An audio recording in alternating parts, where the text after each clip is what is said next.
How is it going, everyone? Today we're going to discuss 5 of the worst maps in DBD that nobody talks about. Now, this was originally going to be a map tier list, but I quickly figured out while making that video that virtually all of the maps in DBD are terribly designed, and only even a small handful of them can be considered just okay. Now, of course, whenever you talk about bad map design in DBD, you have the usual suspects like Garden of Joy, Eyrie of Crows, Badham Preschool, etc. Those really big and annoying maps to play on that give survivors a very clear and obvious advantage. Then you also have other maps that are badly designed in the sense that they promote horrible gameplay. For example, eye-shaped maps like Azeroth's Resting Place and Suffocation Pit, promoting 3-gen holds and proxy camping. But for today, we're specifically focusing on 5 insanely unfair maps that just do not get talked about enough. Now, the main reason these maps don't get talked about as much as they should, or even perceived by some as decently balanced maps, is due to the disparity between killer tier levels. For instance, if you have a small map, S-tier killers are going to annihilate on it regardless of the tile design, right? That's why they're S-tier killers. In DBD, a lot of what makes a killer strong is solely based on their ability to navigate around all of the bullshit in the game. The BS loops, main buildings, exhaustion perks, etc. So Nurse navigates around virtually everything in the game, whereas Freddy is defeated by a slightly safe pallet, right? So this list is geared towards the killers that are not able to navigate all of the BS in DBD. So starting off at number 5, we have Blood Lodge. Now, Blood Lodge used to be one of the most universally hated maps in the game. It had a bajillion pallets, infinitely open lines of sight, and strong tiles in every corner. After its rework, they moved the main building to the center of the map to try to break up the line of sight issues, but it didn't really work. In fact, Blood Lodge is still probably the easiest map to track the killer at all times. And now that the main building is in the center of the map, it makes it very easy for survivors to repetitively use it and chain it into a lot of other nearby safe pallets, which leads into another issue on this map, which is that the pallets are all incredibly safe. I don't think there's a single mine-gameable pallet on the entire map. So because of this, the gameplay loop heavily revolves around pre-dropping, Shift W, exhaustion perk abuse. It's just a very difficult map to deal with for a huge chunk of the killer roster. Applying consistent pressure on this map is a pain in the ass. Stealth killers get dumpstered, killers without anti-loop may as well uninstall the game, and even M2 killers with the decent anti-loop can still get wrecked here just because of how egregiously safe the loops are. Everything is working against you here. It's also very easy for the survivors to move around the killer. Most of the gens are in very safe locations,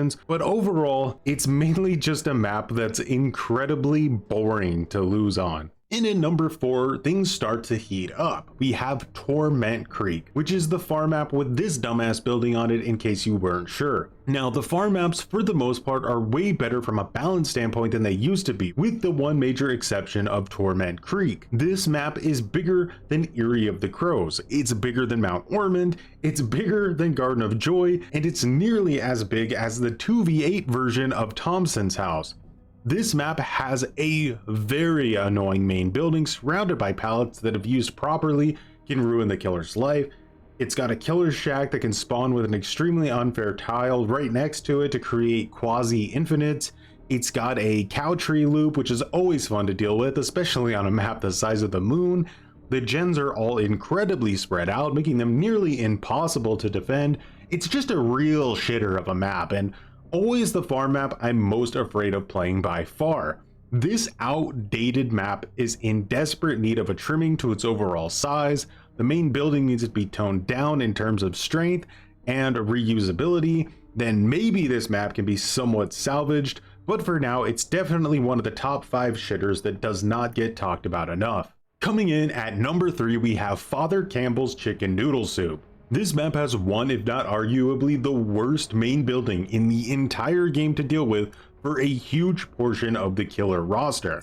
It's got multiple god windows, it's easily accessible from almost anywhere on the entire map, it's got 2 stories with god windows on the top level as well. It's just a complete nightmare in and of itself. But it doesn't end there. The map also has an incredibly strong killer's shack that chains into multiple nearby tiles and safe pallets. It's got an entire carnival section with strong loops as well. The whole thing is a pretty major disaster. The variations of this map go from bad to terrible. There's no good RNG outcomes here. You are literally going to be a play toy for the survivors on this map if you dared to queue up as the wrong killer. May God have mercy on your soul, because the teabags at the exit gates will not. Moving on to number 2, we have the new Gas Haven. What a disaster of a map. It's big, jam-packed with strong tiles, a disgusting time-wasting middle building, ultra safe gen placement, massive lines of sight everywhere, and some of the safest pallets in the game. This rework was a complete failure. Behavior managed to keep virtually every bad aspect of the map intact while adding nothing of value for killers. There's no better example of Behavior's dartboard approach to map design than this rework right here. They have absolutely no idea what they actually want to do with map design or balance. It's so painfully obvious. There's no direction whatsoever, and anytime a survivor runs an Auto-Wrecker's map offering, it's Gas Haven that they're hoping for. It's an absolute S-tier shitter of a map. Lastly, in first place for a terribly designed map that never seems to really get talked about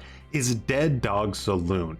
Now, some of you may see that as a surprise. It's a really small map, so how can it possibly be so problematic? Well, first of all, again, for killers that can navigate bullshit, it's a pretty good map, right? But for killers that can't navigate BS effectively, this map is an absolute joke. The Saloon is by far the worst designed main building in the game. Nothing even comes close to it.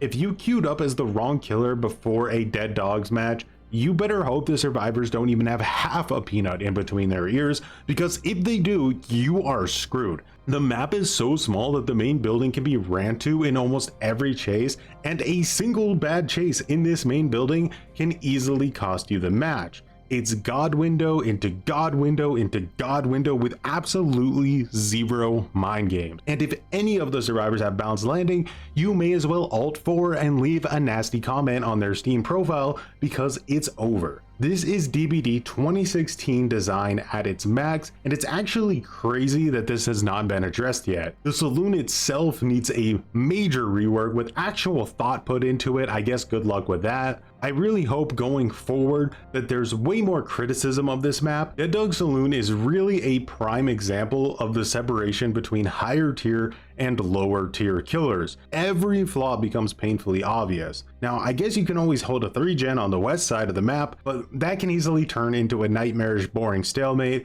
So overall, just a very underrated shitty map that deserves way more hate. But now I want to hear the 5 maps that you hate the most in DBD. Feel free to include what killer you main to give us all a better idea of your viewpoint. If you enjoyed the video and you hate god windows as much as I do, make sure to leave a like on the video. And as always, thanks for watching and have a good one.